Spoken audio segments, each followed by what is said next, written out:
This is Nightline. I'm Brandon Wong. The headlines.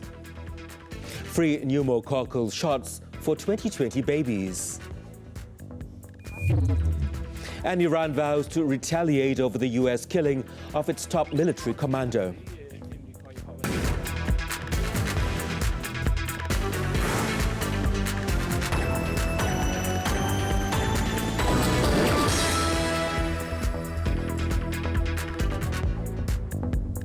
Good morning. We begin the bulletin with this news from abroad. Iran has vowed harsh retaliation over a U.S. airstrike near Baghdad's airport that killed Tehran's top general and the architect of its interventions across the Middle East as tensions soared in wake of the targeted killing.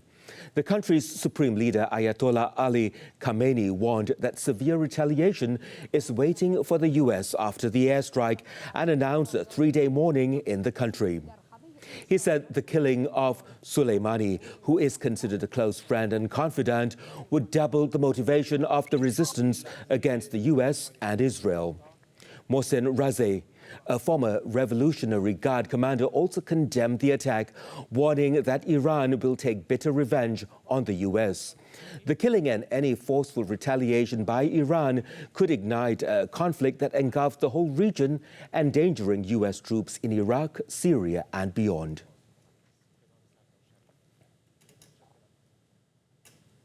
Earlier, Qasem Soleimani, the head of Iran's elite Quds military force and one of the most powerful figures in the Islamic Republic, was killed in an airstrike in Baghdad. The general was assassinated while he was on his way to the airport in what appears to be a series of targeted airstrikes carried out with a drone on a convoy of vehicles carrying high-profile guests which were being escorted by Iraq's Popular Mobilization Forces, PMF. Abu Mahdi al-Muhandis, the deputy head of the PMF, along with 5 others, was also killed. The White House and the Pentagon later confirmed the killing of the Iranian commander, stating that Soleimani was actively developing plans to attack American diplomats and service members, and the attack was carried out following a direct order from U.S. President Donald Trump and was aimed at deterring future Iranian attack plans throughout the region. It said Washington opted for the preemptive option after the previous maximum pressure moves didn't change the Iranian pattern of behavior. The killing of Soleimani is a dramatic escalation of tensions between the United States and Iran and comes after a pro-Iran mob this week laid siege to the U.S. embassy in Iraq following deadly American airstrikes on the hardline Hashid faction. The killing of the top Iranian general by the U.S. had caused oil prices to soar to more than 4%. The price of Brent oil, the international benchmark, rose 4.6%, or $3 to $69.31 a barrel, while U.S. oil was up 4.5% to $63.81. Both are on track for their biggest daily gains in about a month and their highest prices since September. The increase in oil prices represents the largest spike since the attack last year on an oil refinery in Saudi Arabia that took 5% of the world's supply offline.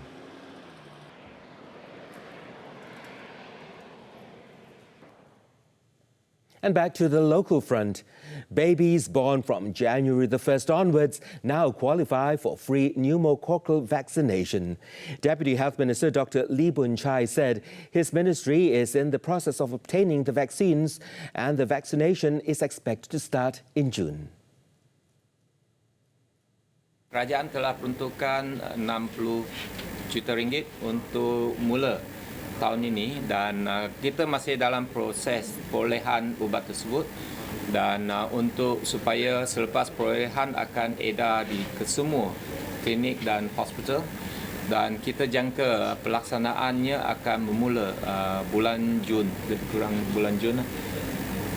Jadi mereka yang layak adalah setiap bayi yang lahir mulai 1 hari bulan Januari 2020.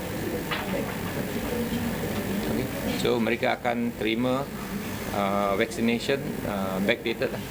Previously, Finance Minister Lim Guan Eng had announced in the 2020 budget on October the 11th that the government had allocated 30.6 billion ringgit for the Health Ministry, with 60 million ringgit as a start to prepare the pneumococcal vaccine for children. Currently, families who can afford the vaccination at private clinics or hospitals pay 300 ringgit for each jab and over 1,000 ringgit for the full course. Dr. Lee was met after handing over medical equipment at Gunung Rapat in Ipoh, Perak.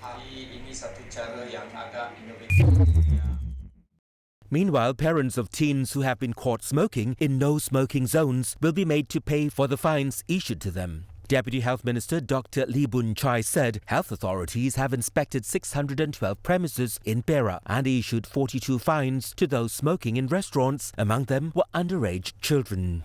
Juga ada 6 budak yang bawah umur yang menghisap rokok ataupun memegang hasil tembakau dan rokok. Mereka akan juga saman kepada ibu bapa yang perlu bayar saman. Tetapi ibu bapa sepatutnya ambil tanggungjawab yang lebih untuk memantau tingkah laku anak-anak mereka. Dr. Lee said 7 eateries were also fined in Perak on the first day of the year for failing to display no smoking signs and another for failing to prevent people from smoking at their premise. The Tourism, Arts and Culture Ministry is targeting 4 million tourists from China and another million from India as part of Visit Malaysia Year 2020. Its Minister, Datuk Mohammadin Ketapi, said the numbers are part of the 30 million international tourist arrivals target set for this year, with a target revenue of 100 billion ringgit. Saya yakin ada visa, free visa on arrival daripada negara China dan juga daripada India ini. Kita akan mensasarkan lebih pelancong akan masuk, tetapi berapa lebih kita tak tahu, belum tahu lagi. Dato' Mohammadin was speaking to the media after mounting the Visit Malaysia 2020 logo on a vehicle at an event organized by the Malaysian Association of Tour and Travel Agents in the capital on Friday. Starting this month, tourists from China and India are able to visit Malaysia without a tourist visa and will be able to stay in the country for up to 15 days. The minister has assured that granting the visa exemption would not result in overstaying or increase in criminal cases.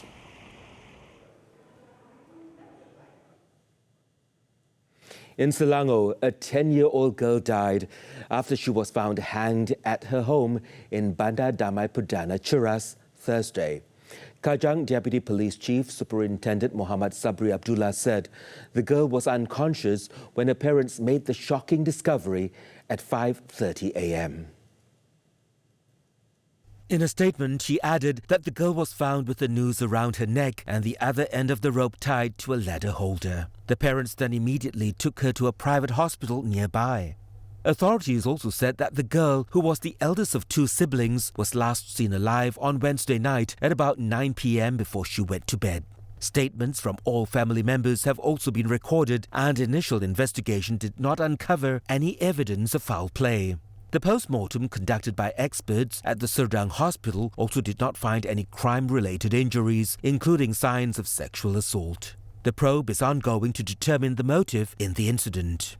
If you are lonely, distressed, or having negative thoughts, Befrienders offers free and confidential support 24 hours a day. Contact their helpline using the phone numbers shown on your screen or via email. sam@befrienders.org.my. Big bike ride sets to contribute towards country's tourism industry. The auto segment when we return. Nightline continues with the auto segment. Visit Malaysia Year 2020 will highlight the motorcycle tourism industry, where tourists are now able to explore the country through a two-wheeled adventure road trip. Tourists can experience the thrill of riding big bikes in the city and other popular Malaysian tourist destinations as they take off on their motorcycle holiday tour. Wanizul Islam has the details.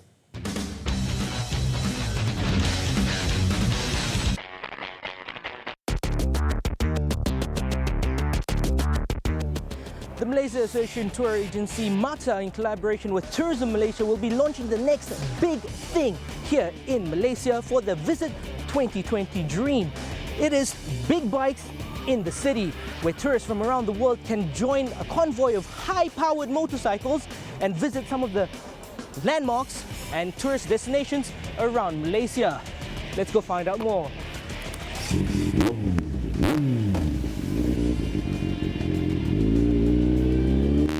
Tourists can enjoy Malaysia's atmosphere and scenery, from the bustling metropolis to the tranquil countryside, through this alternative mode of transport. The unique tour service is part of Tourism Malaysia's preparations to promote and welcome 30 million foreign tourists into the country. In turn, the tourism industry, with the full support from non-governmental organizations, associations and service providers, will aim to generate 100 billion ringgit worth of tourism revenue this year. It shows that we are very serious, and this is a national call to all the Malaysians and also to the residents in Malaysia to support for the success of Visit Malaysia campaign. Cooperation between government agencies and tourism associations such as MATA will be key to successfully implementing the Big Bike in the City project. MATA will help facilitate service providers such as Nomad Motorcycle Adventure to help engage with stakeholders and provide better tourism opportunities. One of our members are providing services for riders who want to tour Malaysia on motorbike. So this is something that they ask the association to assist them. Why not? So for the benefits of our members in particular, at the same time to boost up the sector, this particular sector in the tourism industry. 70 high-powered motorcycles were involved in the official launching of the Big Bike in the City project, ranging from Harley-Davidson Tourers to BMW adventure bikes and even a handful of Can-Am Spiders. After the flagging off ceremony in the city centre, the convoy rode off to famous sites around Kuala Lumpur, including Dataran Merdeka, Tugu Negara, Istana Negara, Batu Caves and KLCC. Tourists will enjoy the tour on various two-wheeled cruisers instead of superbikes, making it easier to stop and enjoy the attractions and not speed past important landmarks. When the bikes are within certain speeds, it's easy for us to do drive past tours. You know, while we are riding, we can show them that, okay, there's this hills in the side and all that.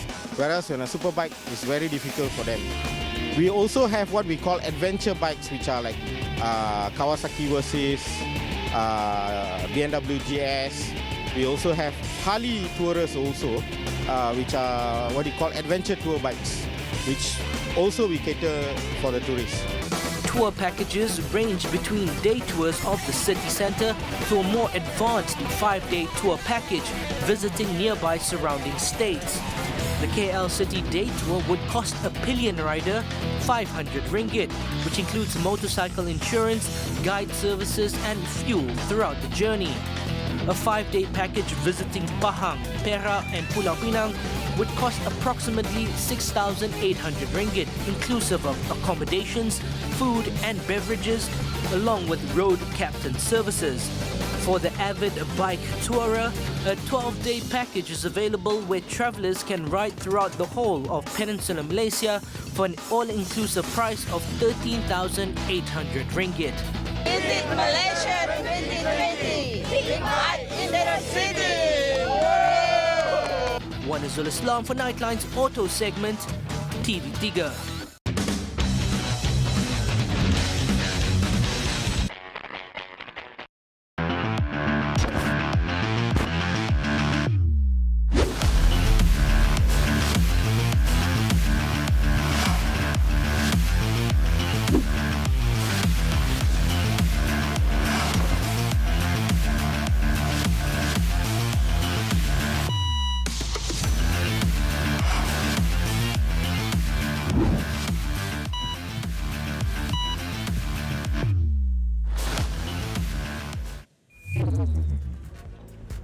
Australian Navy begins evacuating thousands as new fire threat looms.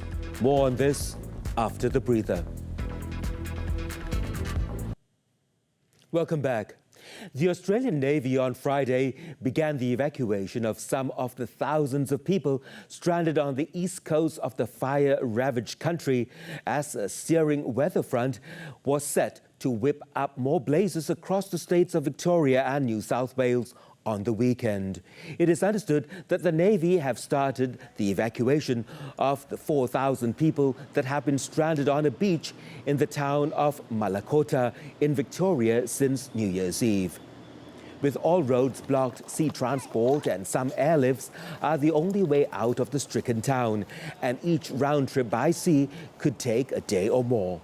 Authorities have also declared a state of disaster in Victoria for the first time, similar to the state of emergency that has been declared in New South Wales. Meanwhile, smoke from the East Gippsland fires in Victoria has blanketed Melbourne in thick smog on Friday and turned air quality hazardous in the Latrobe Valley. It is expected to remain hazy until Saturday morning, and the smoke-filled air is likely to cause coughing or soreness of breath.